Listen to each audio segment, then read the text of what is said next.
Hein? Ouais, ouais, ouais, ouais, il fait meilleur. Ouais. On a eu chaud et c'est mieux aujourd'hui. Et tu sais qu'il y a pas que pour nous que ça a été chaud, hein. Bah, dans les hôpitaux, t'as entendu? Hein, il y a eu plein de, voilà, les urgences sont saturées, mais surtout dans les familles, dans les appartements. Pas seulement ceux qui vivent sous les toits, hein, même si c'est surtout ceux-là qui en ont pâti, mais que... T'as lu le livre de Jean-David Zetoun sur les causes de la violence? Non? Bah, c'est intéressant, hein. Lis-le.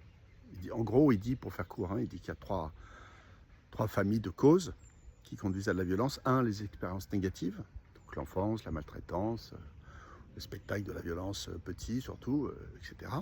Deux, les facteurs environnementaux, c'est-à-dire que la culture, par exemple, une société permissive, une société où, par exemple, l'honneur est très valorisé, donc on se provoque en duel dès qu'on trouve un cheveu dans la soupe. C'était le cas à la fin du Moyen-Âge, par exemple, hein. On avait 100 fois plus de morts qu'aujourd'hui. Et puis enfin, des facteurs environnementaux qui aggravent la violence. Il y a plein de trucs étonnants là-dedans, mais notamment il y a l'alcool. Évidemment, plus il y a d'alcool, plus on est violent, plus il y a de violence. Il y a la promiscuité et la température. Plus il fait chaud, plus il y a de violence.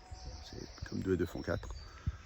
Le réchauffement climatique, c'est pas seulement des canicules, c'est aussi plus de violence. Et donc dans les appartements où on a pu être tenté de se confiner pour essayer de trouver avec plus ou moins de bonheur de la fraîcheur, et ben, on a cumulé promiscuité et chaleur.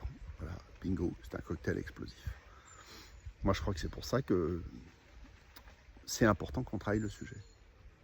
Ah, oui, non, non, c'est pas ceux qui sont violents qui doivent travailler le sujet. Enfin, si, ça devrait, mais c'est pas comme ça que ça marche. Parce qu'eux, ils le font pas.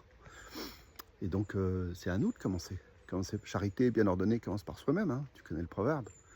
Et moi, je crois profondément que la violence, elle se combat d'abord dans nos cœurs. Allez, mon coco, va bosser.